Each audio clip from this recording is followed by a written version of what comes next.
If you really want to have a party at my house, Jill, I would be willing to have a party. Uh,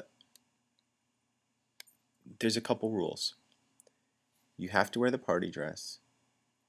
You have to bring the Bud Light tall boy. And you cannot be contagious.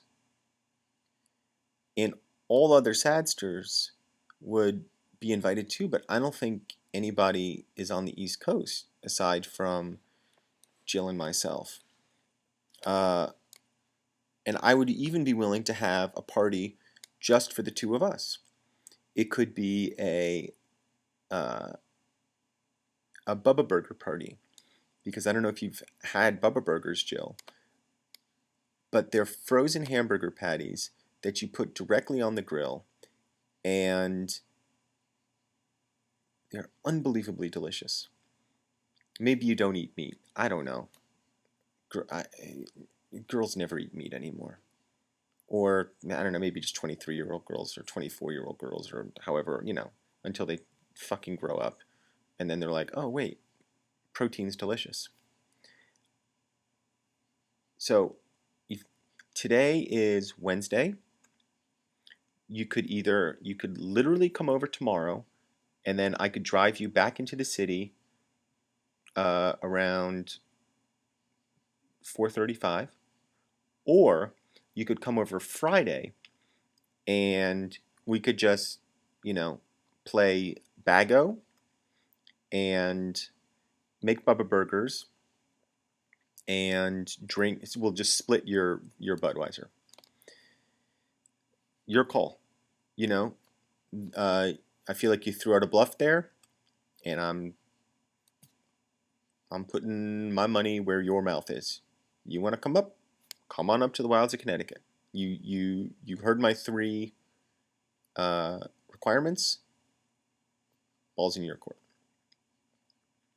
Spent the entire day in New York City today making my podcast, Mike and Tom Eat Snacks, with my friend Tom. Had a great time. Had a moment when I was driving down the West Side Highway, which, for those of you who are not from New York or haven't been to New York, is the highway that runs parallel to the west side of Manhattan, thus named the West Side Highway. As you drive down, you get an excellent view of the city on your left, and then around 23rd Street or so, the highway kind of veers east a little bit, and you get a striking view of lower Manhattan. And for the first time today, I noticed the I even hate saying this, but it is what it's called, the Freedom Tower, kind of coming up out of where the World Trade Center once stood.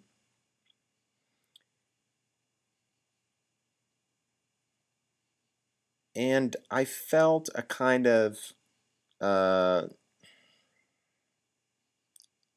was pissed off. I was pissed off at that thing, that big fucking monstrosity rising out of the ground, and I was reminded of how ugly the World Trade Center was. Not that I wanted to see it go, but it's funny how the skyline changes and you get used to this emptiness, this vast space, and then this thing comes and it almost looks like it's twisted into the ground. It looks like a corkscrew as it's rising up. I don't know if you've seen the architectural renderings, but it kind of goes like this. And it's, oh, I don't know, maybe a third finished, at least the skeleton.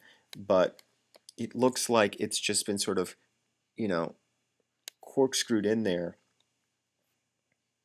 the way, you twist in like a beach umbrella or something as far as you can in the hopes that the wind doesn't knock it over.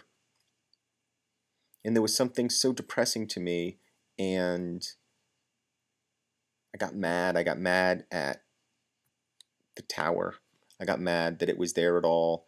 And, in a couple weeks is the 10th anniversary of September 11th.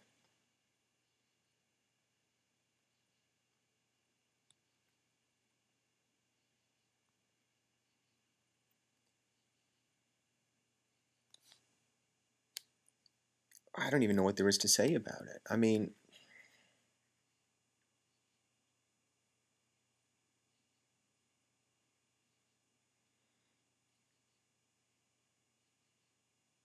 I remember, I'll keep my conversation confined to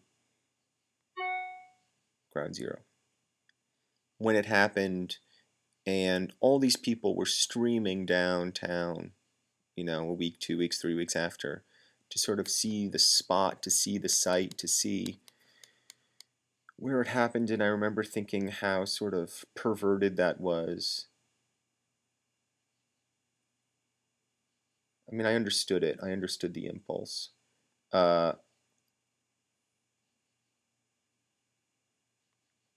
and I remember driving down the West Side Highway, oh, I don't know, a few months afterwards, not even, maybe a month afterwards, and seeing that empty space for the first time and being struck at how, it looked like a gap in teeth, like somebody had been punched in the mouth. And of course they were. And I remember, uh, for a long time afterwards in the city, there was this pervasive smell. You could smell the uh, the burning. It did not go away quickly, that smell. And then to see this new thing being plopped down there, not plopped, corkscrewed. I mean, that's the only word that comes to mind. It's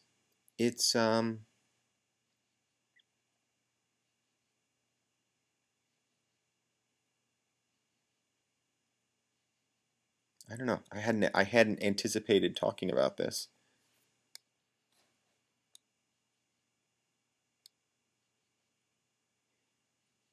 but it's a funny thing about New York City that it is constantly in a state of being made and remade, and we always, as New Yorkers, I think, hold on to what we knew and what was, as much as we look to the future, and we are constantly dazzled by the new in New York.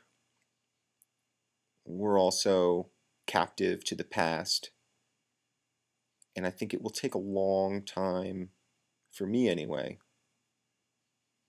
to see that building as anything other than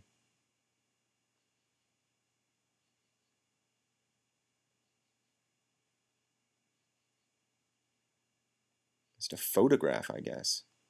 It's a photograph of the city. It's like a Polaroid that came out wrong. And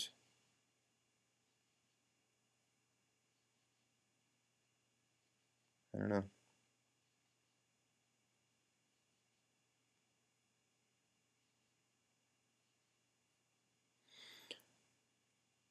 Party at my house Friday.